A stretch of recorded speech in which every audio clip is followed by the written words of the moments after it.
Hi Squad! Day 2 ng Tagaytay trip natin. And for this day, ang activity namin is pupunta kami ng Riley Yoki's Farm.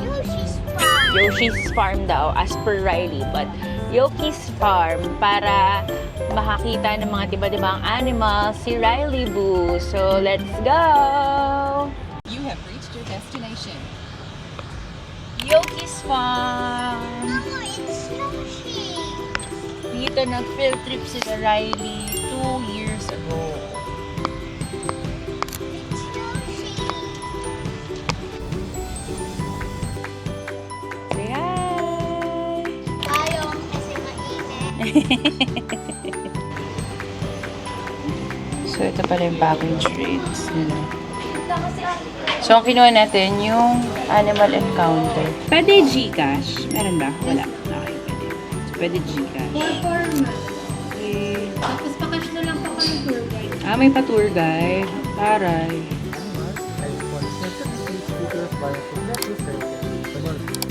Kuya, pagka inikot to, yung gagawin natin tour ngayon, mga ilang minutes or oras? Maabot po ng 1 hour to 30 minutes po, 2 hours po. Depende sa dami ng picture. Tsaka depende sa bagal natin. Okay. Okay. Or wait na po muna natin mabawasan. Oh, sige, sige po. Cute. They're cute. I like them. Not my shoe, okay? Oh no!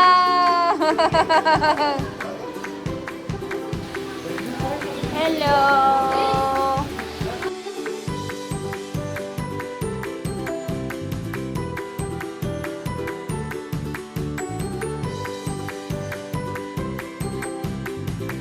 Guinea pig.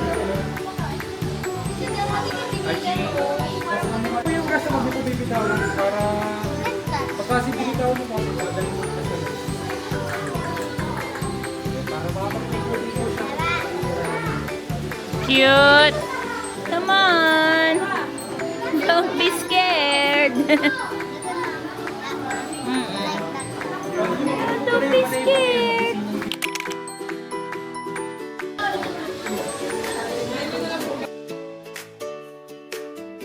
Ang cute! Ay!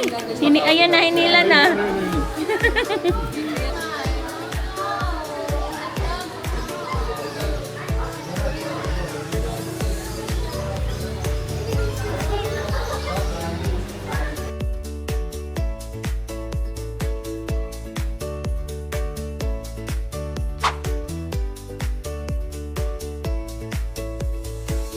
Kung napila po tayo, pwede po natin na-encounter po yung ibang birds na nandito.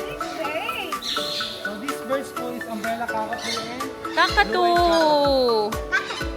Sa kakatu. Hi, kakatu. Kuya! Ayoko na. Ayoko na. kakagat sila lang. Ah, sige. Hindi ako. Oh my God.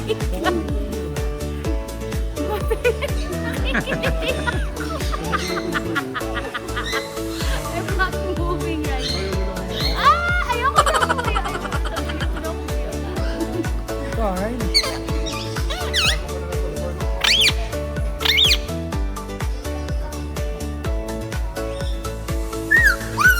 Kuya, gano'n katagal ang buhay ng kakatu? Sa mga kakatanong po, nagkaroon sila. Ah, matagal na.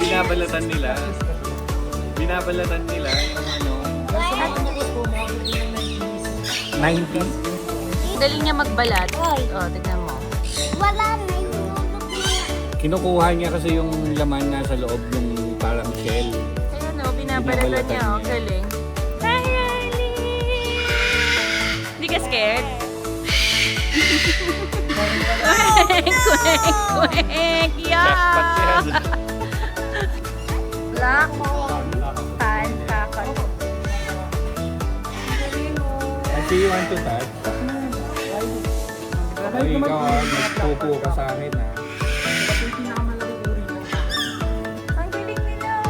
Bisnet ako. You want to touch natin. Okay. Oh, one more daw. Ate, 1, 2, 3. Hi. Actually, you want itong small bird sa head mo? Sa gitna. Sa finger mo. Oh my God, Sa kuya, hands mo, gumagalaw sa siya sa hands mo. ulo ko. Ah! Ito ka lang. Oy, yung tinga ko. Riley, ganito ka lang. Nakikiliti. Kaway po kayo sa camera. Oy, yung tinga ko. Riley, kaway ka, Riley. Okay, sobrang nakaka-stress. Uy, huwag kayong mag-ipot ah. Ay, meron pa akong bird. Meron pa akong bird. Oh my God, kuya. Good. Ayoko na.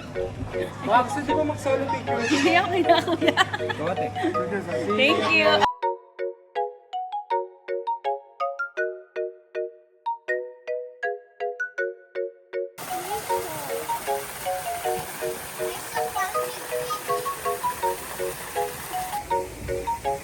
Meron ng stingray. Hello. Tapos may iguana.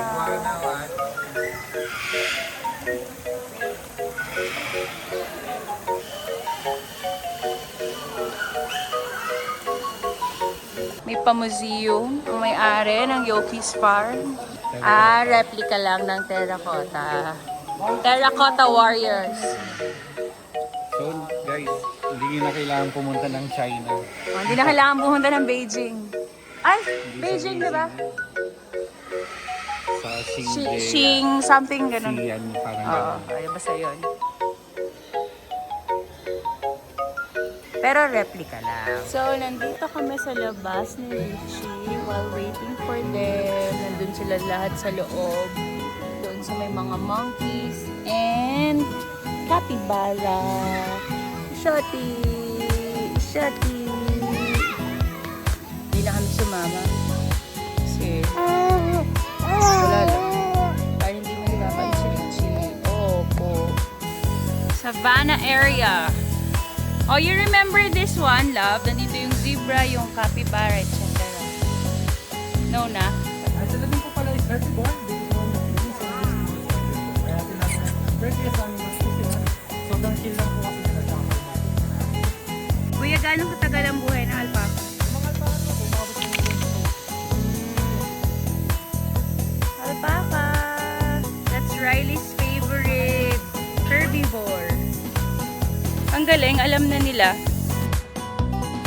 Riley, ayan na sila! Ayan na yung mga sheep! Ay, sumusunod pa yung isa. Ang cute! Ang cute! Sumunod din siya, oh. Go, feed the sheep. Ang galing kuya, no? Alam na nila.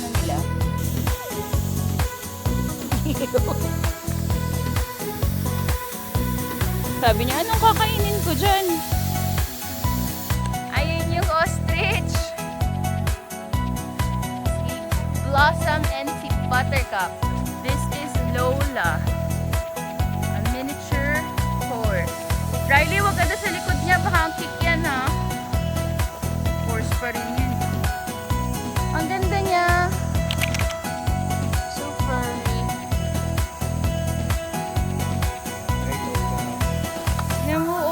Nandito kami sa loob. Oh, kung nasaan may ostrich. Because domesticated na daw kasi yan. Okay. So, trained na siya sa mga tao. Oh my God. Nakakatakot yung moto. Grabe yung chicken wings, Papa. Oh, pwede na yan, oh. Anong gusto mo flavor? Barbecue? Huh? Tingnan mo yung wings niya.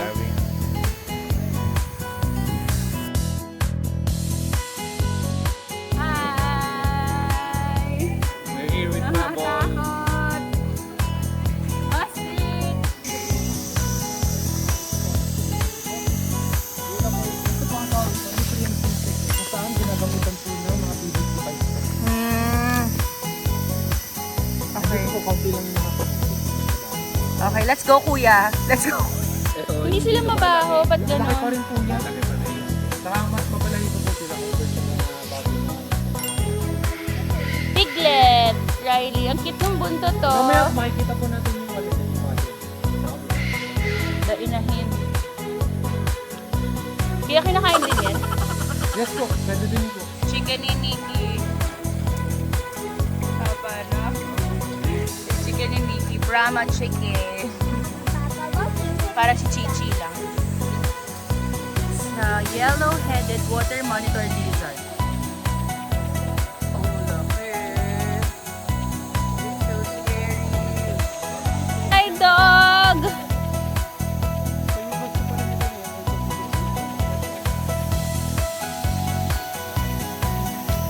Alaskan Malamute.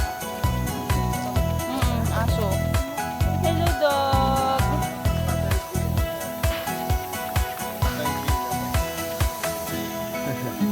So this one is a cassowary. Sabi ni Kuya, ang cassowary daw ay considered as marine dinosaur.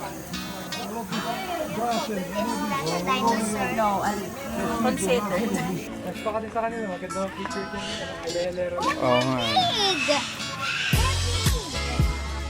Ang Doggo tortoise naman po, sila po yung second largest tortoise in the world. Bali, po na nandito 10 to 15 years old pa lang po. Okay? Kaya po nila mabuhay ng 150 to 200 years old.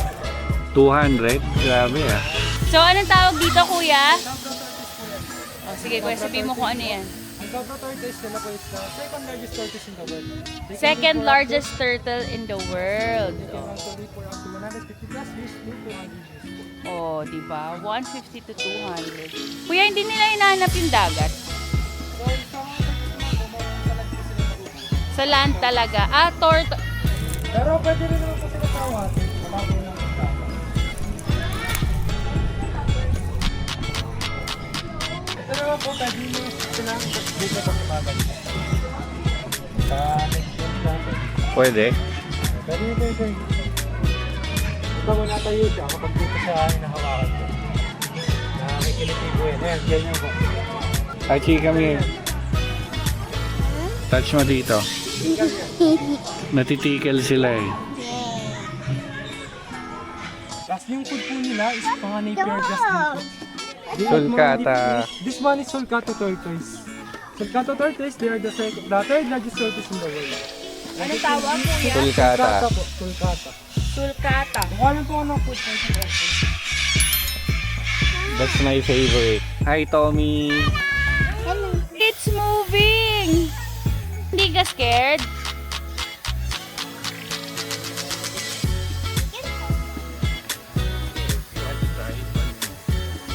Hold mo. Wow, you're so brave. Hindi nangangagat to eh, no kuya? Opo, hindi naman po. Sige nga, lagay mo nga yung daliri mo. Kaya nga lang po minsan sa nang ginagawa ko sa mga bata, may incident ko na nakakagat po. Ano lang po yun, because yun, Papa, how do you eat this?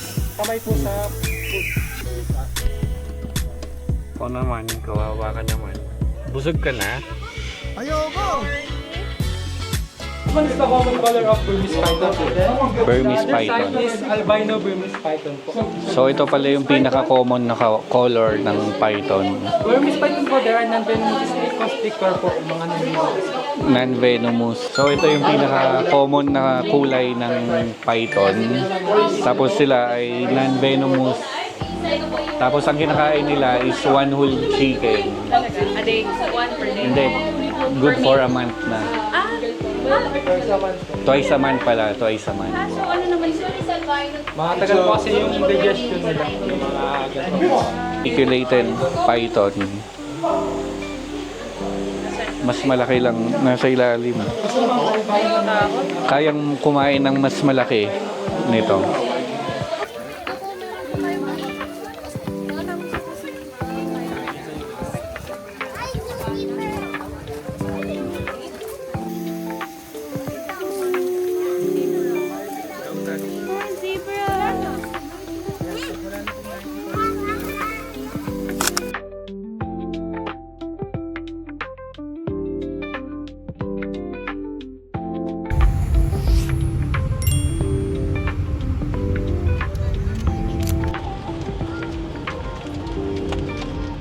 Hi, Achi. Are you excited?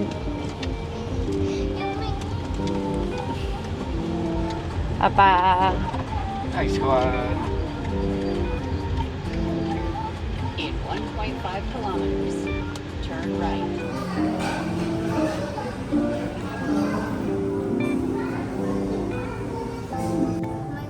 May payo.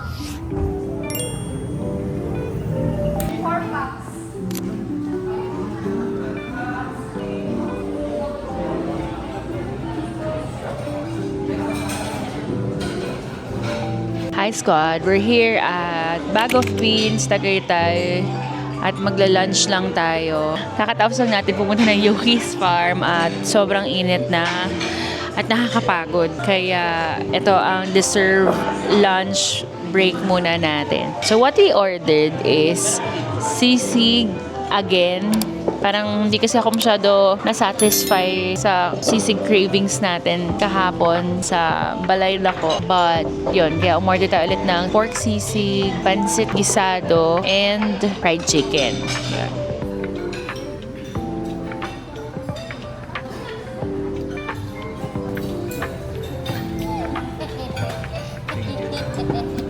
Aray ko. Dito na lang. Thank you. Ate, ano to?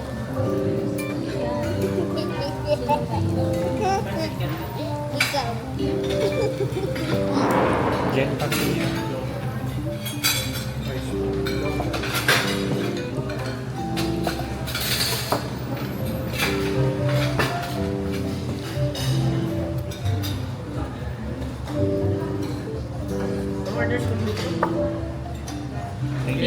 Knock out ang ating baby Richie na may rashes sa face.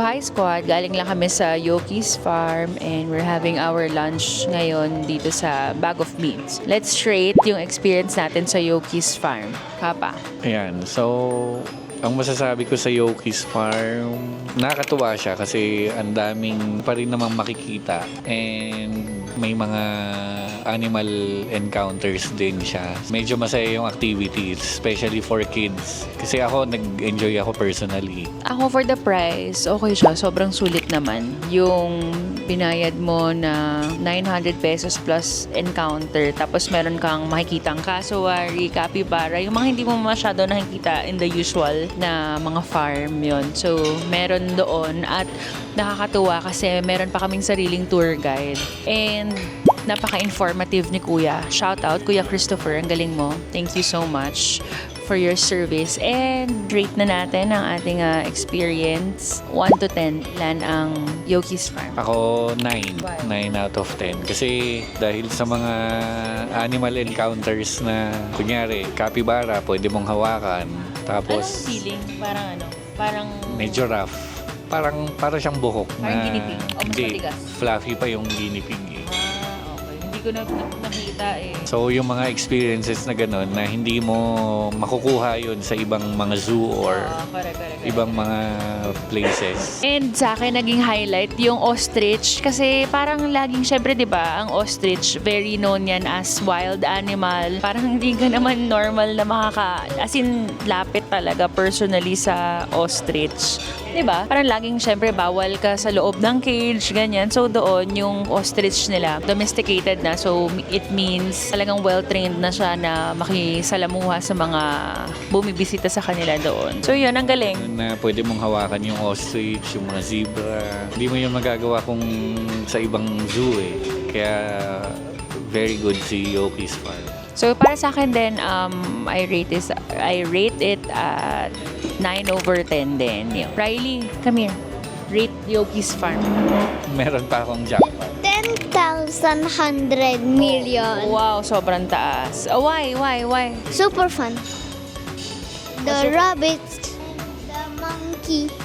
Oh, the rabbit and the monkey daw, yung favorite ni Riley. Tsaka favorite ko pala yung sulcata. Kasi gusto ko magkaroon ng ganun eh. So, kung nagpa-plan kayo na pumunta ng Yoki's Farm, I highly recommend it. Especially kung meron kayong mga kids na kasing laki na ni Riley. Kasi talagang sobrang ma-appreciate nila ang animal feeding. Hindi na namin inopt or pinili yung magtatanim, yung mag-harvest, ganyan. Hindi na namin siya pinili kasi tinamad na rin kami. Parang di rin namin masyado type yung mga ganong klase ng activities. Then again, if you want to go to Yoki's Farm, we highly recommended. Squad approved talaga ang Yoki's Farm. So, yun. So, sana nakatulong tong video na to, guys. And I hope you like this video. And don't forget to subscribe our channel and Hit the notification bell